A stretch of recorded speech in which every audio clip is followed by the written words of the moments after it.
In 1991, a retired Chinese-American shopkeeper named David Wong sat at his kitchen table in Oakland with his 32-year-old daughter and her stack of credit card statements. She owed $14,800 across 6 cards. Her bank had offered her a consolidation loan at 19% interest. David Wong looked at the offer, set it down, and pulled a small black notebook from a drawer. Inside were 13 rules his grandfather had taught him in Canton in 1948. 3 months later, his daughter was debt-free. The bank had not made a single dollar from her since. These 13 rules, and 2 more like them, are habits that Chinese families practiced for centuries. Habits that banks, credit card companies, and modern financial advisors have spent 40 years convincing Americans to forget. Number 15, the envelope system. Every Chinese household before 1990 ran its monthly budget out of physical envelopes. 1 envelope for rent, 1 for food, 1 for utilities, 1 for school, 1 for emergencies. Cash went into the envelopes on payday, and nothing was spent from an envelope marked for something else. If you ran out of the food envelope by the 3rd week, you ate rice and pickled vegetables until payday. Banks hate this system because it makes overdraft fees impossible. Credit cards hate it because there is nothing to charge. A 2018 behavioral economics study confirmed that households using physical cash envelopes spent 23% less than households using debit cards for the same purchases. The envelope was not old-fashioned. The envelope was the only budget that ever worked because you could not lie to it. Before buying any non-essential item that cost more than 1 day's wages, a Chinese household wrote the item on a list and waited 30 days. If after 30 days the family still wanted the item and still had the cash, they bought it. Roughly 70% of items written on the list were quietly crossed off before the 30 days ended. The desire had passed. The need was never real. Modern retailers spend billions on impulse purchase psychology and one-click checkout, precisely because the 30-day list defeats every tool in their toolkit. The list was not a delay. The list was the small piece of paper that broke the spell. Number 13, paying in full or not at all. A Chinese family did not carry a balance on anything. Not a loan, not a tab at the grocer, not a credit card, not a phone bill. If you could not pay the full price today, you did not buy it today.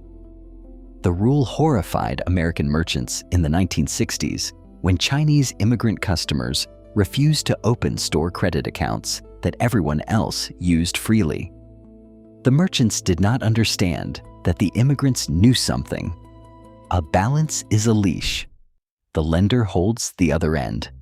A 2020 Federal Reserve study found that American households carrying credit card balances paid an average of $1,200 per year in interest alone, compounded across decades.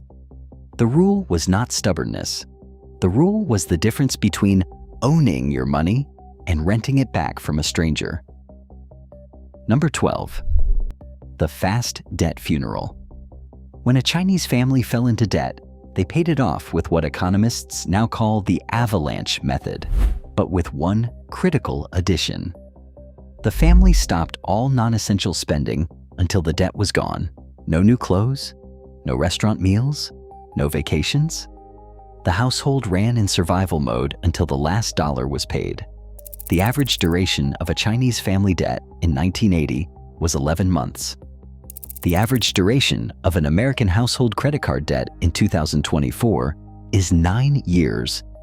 Financial planners now warn clients against aggressive debt payoff because it disrupts cash flow. Banks profit from cash flow. The fast debt funeral was not punishment. The fast debt funeral was the cheapest funeral a family ever attended. First, pattern break. Here is where the rules turn the modern banking system on its head. The next tricks are the ones that quietly built fortunes. while the rest of the country accumulated interest payments. Number 11. The Trusted Relative Loan Circle. Chinese immigrant communities ran an informal banking system called a HUI. 12 families would each contribute $100 per month to a pool. Each month, one family received the entire pot of $1,200 by rotation. The cycle lasted 12 months. No interest, no paperwork, no bank involved.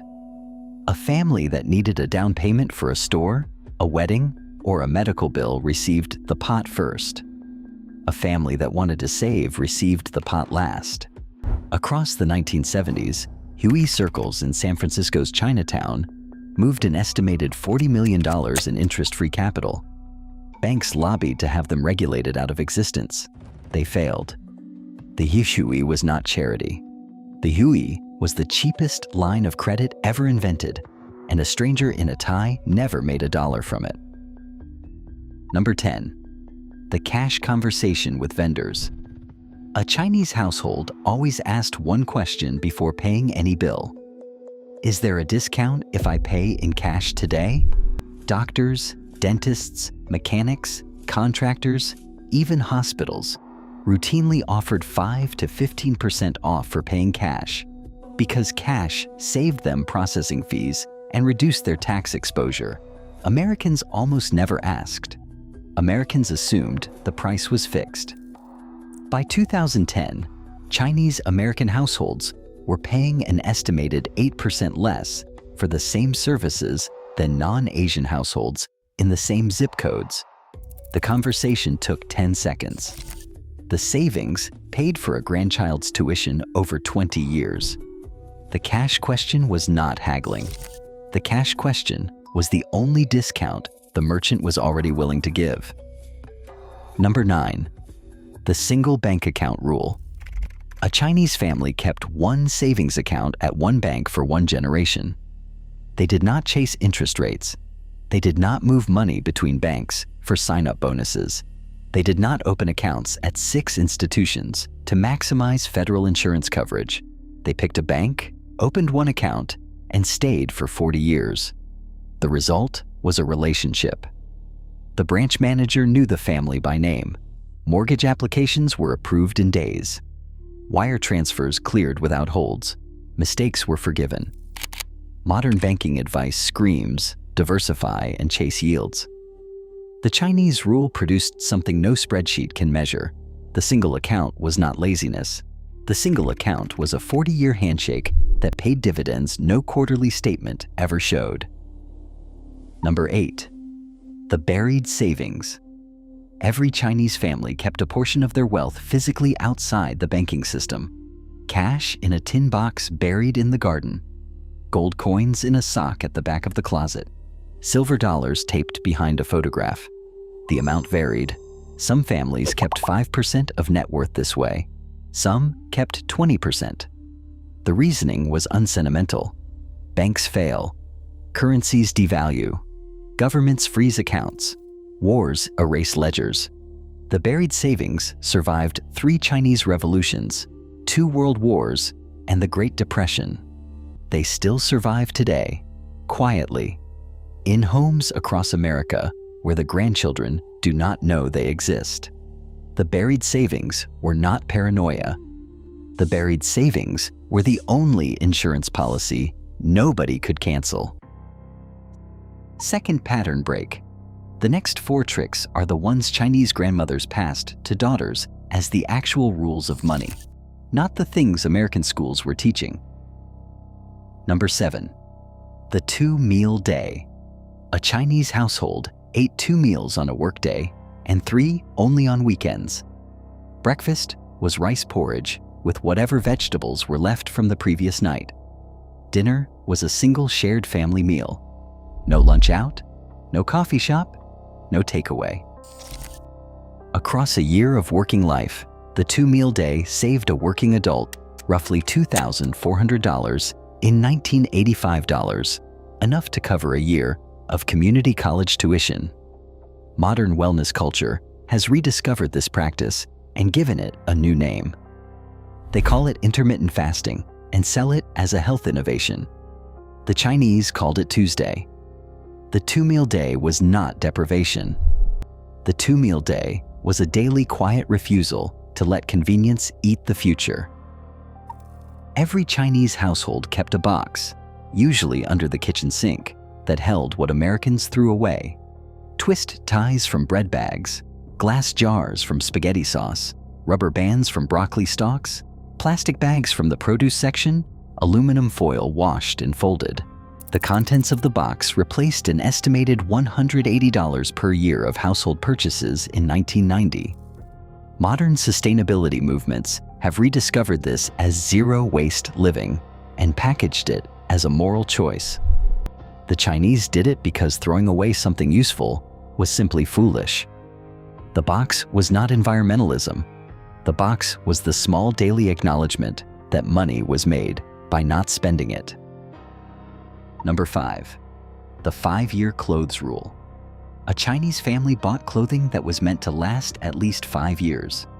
They chose heavier fabrics, plain colors that did not go out of fashion, and quality stitching.